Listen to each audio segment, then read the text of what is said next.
আসসালামু আলাইকুম ওয়া রাহমাতুল্লাহি ওয়া বারাকাতুহু। আমি আলোচনা রাখছি শেখ আব্দুর রহিম বিন আবু আহমদ টাঙ্গাইল। আজকে 89তম আলোচনা। আজকের আলোচনার বিষয় হলো যে মুশরিকগণ দ্বীনের ব্যাপারে যুদ্ধ করে না, তাদের সাথে সদ আচরণ করার অনুমতি এবং মুশরিক পিতামাতার সাথে সদ আচরণ করার অনুমতি সম্পর্কিত সূরা মুমতাহিনা ৮ নং আয়াত এবং সহিহুল বুখারী প্রথম খণ্ড কিতাবুল হিবাতি বাবুল হাদিয়াতি লিল মুশরিকিনা এই অধ্যায় থেকে একটি হাদিস ৩৫৭ পৃষ্ঠা আরবি সহিহুল বুখারী প্রথম খণ্ড, যথাক্রমে সহিহুল বুখারী আরবি বাংলা তাওহীদ পাবলিকেশনস 2620 নম্বর হাদিস। ইন্নাল হামদুলিল্লাহি ওয়াহদাহু ওয়াসসালাতু ওয়াসসালামু আলা মান লা নাবিয়্যা বা'দাহু, আম্মা বা'দ। কিতাবুল হিবাতি বাবুল হাদিয়াতি লিল মুশরিকিনা ওয়া ক্বালিল্লাহি আযজা ওয়া জাল্লা লা ইয়ানহাকুমুল্লাহু আনিল লাযিনা লাম ইউকাতিলুকুম ফিদ-দীন। দ্বীনের ব্যাপারে যারা তোমাদের সাথে যুদ্ধ করেনি, ওয়ালাম ইখরিজুকুম মিন দিয়ারিকুম, এবং তোমাদেরকে দেশ থেকে বের করে দেয়নি, আন তাবাররুহুম ওয়া তাকসিতু ইলাইহিম, তাদের সাথে সদাচরণ করতে এবং তাদের সাথে ইনসাফ করতে আল্লাহ তাআলা নিষেধ করেন না। ইন্নাল্লাহা ইউহিব্বুল মুকসিতিন, নিশ্চয় আল্লাহ তাআলা ইনসাফকারীদেরকে ভালোবাসেন। হাদ্দাসানা উবাইদ ইবনে ইসমাঈল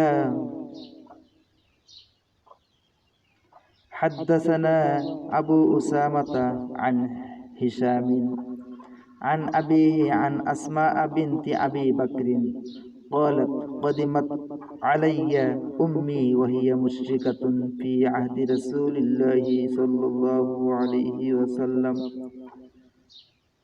فاستفتيت رسول الله صلى الله عليه وسلم قلت وهي راغبة أفأصل أمي؟ قال نعم صلي أمك।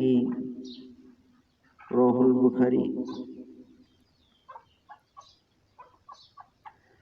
আসমা বিনতে আবু বকর রাদিয়াল্লাহু তাআলা আনহা হতে বর্ণিত, তিনি বলেন, কাদিমাত আলাইয়া উম্মি ওয়া হিয়া মুশরিকাতুন, নবী সাল্লাল্লাহু আলাইহি ওয়াসাল্লামের যুগে আমার মা মুশরিক থাকা অবস্থায় আমার নিকট আসলেন। ফি আহদি রাসূলিল্লাহি সাল্লাল্লাহু আলাইহি ওয়াসাল্লাম ফাস্তাফতাইতু রাসূলুল্লাহি সাল্লাল্লাহু আলাইহি ওয়াসাল্লাম, আমি রাসূল সাল্লাল্লাহু আলাইহি ওয়াসাল্লামের নিকট গিয়ে ফতোয়া জিজ্ঞেস করে বললাম, কুলতু ওয়াহিয়া রাগিবাতুন, আমার মা আমার প্রতি খুবই আকৃষ্ট, আফা আসিলু উম্মি, আমি কি আমার মার সাথে সদাচরণ করতে পারবো? ক্বালা নাআম, রাসূল সাল্লাল্লাহু আলাইহি সাল্লাম বললেন, হ্যাঁ। সিলি উম্মাকি, তোমার মার সাথে সদাচরণ করো।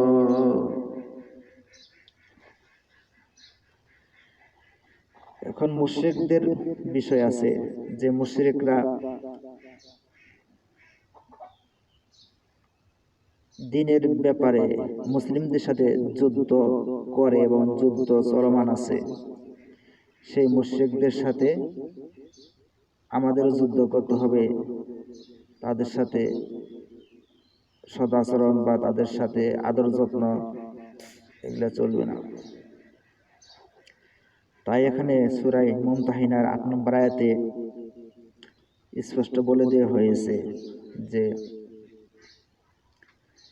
লা ইয়ানহাকুমুল্লাহু আনিল্লাযীনা লাম ইউকাতিলুকুম ফিদ-দীন, দ্বীনের ব্যাপারে যারা তোমাদের সাথে যুদ্ধ করেনি, ওয়ালাম ইখরিজুকুম মিন দিয়ারিকুম, এবং তোমাদেরকে দেশ থেকে বের করে দেয়নি, আন তাবাররুহুম, তাদের সাথে সদ আচরণ করতে, ওয়া তাকসিতু ইলাইহিম, এবং তাদের সাথে ইনসাফ করতে আল্লাহ তাআলা নিষেধ করেন না। ইন্নাল্লাহা ইউহিব্বুল মুকসিতিন, নিশ্চয় আল্লাহ তাআলা ইনসাফকারীদেরকে ভালোবাসেন। তো এখানে হাদিসে আসছে যে এই আন আসমা বিনতি আবি বকর, আসমা বিনত আবু বকর রাদিয়াল্লাহু তাআলা আনহা ক্বালাত, বললেন, কাদিমাত আলাইয়া উম্মি ওয়া হিয়া মুশরিকাতুন, যে তার মা আসলেন নবী সাল্লাল্লাহু আলাইহি ওয়াসাল্লামের যুগে, তার মা আসলেন কিন্তু তিনি ছিলেন মুশরিক। ওয়া হুয়া মুশরিকাতুন, অর্থাৎ তার মা মুশরিক থাকা অবস্থায় নবী সাল্লাল্লাহু আলাইহি ওয়াসাল্লামের যুগে তার নিকট আসলেন। আসার পরে ফি আহদি রাসূলিল্লাহি সাল্লাল্লাহু আলাইহি ওয়াসাল্লাম ফাস্তাফতাইতু রাসূলুল্লাহ সাল্লাল্লাহু আলাইহি ওয়াসাল্লাম বলতু, যে রাসূল সাল্লাল্লাহু আলাইহি ওয়াসাল্লামের নিকটে গিয়ে তিনি ফতোয়া জিজ্ঞেস করলেন। ফাস্তাফতাইতু, যে আমি ফতোয়া জিজ্ঞেস করলাম, যে বললাম যে ওহিয়া রাগিবাতুন, যে আমার মা আমার প্রতি আকৃষ্ট, মানে খুব আকৃষ্ট থাকতেই পারে, সাধারণ মা সন্তানের প্রতি আকৃষ্ট থাকতেই পারে, মহব্বত থাকতেই পারে। তে আফা আসিলু উম্মি, আমি কি আমার মার সাথে সদাচরণ করতে পারবো? ক্বালা নাআম, নবী সাল্লাল্লাহু আলাইহি ওয়াসাল্লাম বললেন, হ্যাঁ, সদাচরণ করতে পারবে। সিলি উম্মিকা, তোমার মার সাথে সদাচরণ করো। যাই হোক, তো পিতামাতা মুশরিক থাকলেও তাদের সাথে সৎ ব্যবহার করতে হবে, যত নবী সাল্লাল্লাহু আলাইহি ওয়াসাল্লাম বলেছেন। আর মুশরিক পিতামাতা ছাড়া অন্য যারা মুশরিক আছে তাদের সাথে সদাচরণ করা যাবে, শর্ত হলো দ্বীনের ব্যাপারে তারা যদি যুদ্ধ না করে এবং দেশ থেকে বের করে দেয়নি, অর্থাৎ দ্বীনের ব্যাপারে তাদের সাথে কোনো আক্রমণাত্মক কিছু করেনি, তাদের সাথে ভালো ব্যবহার করা, তাদের সাথে ইনসাফ করা আল্লাহ তাআলা নিষেধ করেন না। আর যদি তারা দ্বীনের ব্যাপারে তারা বাড়াবাড়ি করে, যুদ্ধ করে, দেশ থেকে বের করে দেয়, গ্রেপ্তার করে, জেলবন্দি করে, তখন তাদের সদাচরণ, ইনসাফ এই অধ্যায়, এই বিষয় আসবে না। তাদের বিরুদ্ধে যুদ্ধ ঘোষণা এবং তাদের বিরুদ্ধে ইসলামের জন্য যুদ্ধ করতে হবে। তো যাই হোক, আল্লাহ তাআলা আমাদেরকে এই হাদিস থেকে সঠিক আমল এবং বোঝার তৌফিক দান করুন। আমরা সকলে বলি আল্লাহুম্মা আমিন। এই বলে আমি সংক্ষিপ্ত আকারে শেষ করছি। সুবহানাকাল্লাহুম্মা ওয়া বিহামদিকা আশহাদু আল্লা ইলাহা ইল্লা আনতা আস্তাগফিরুকা ওয়া আতুবু ইলাইক। আসসালামু আলাইকুম ওয়া রাহমাতুল্লাহ।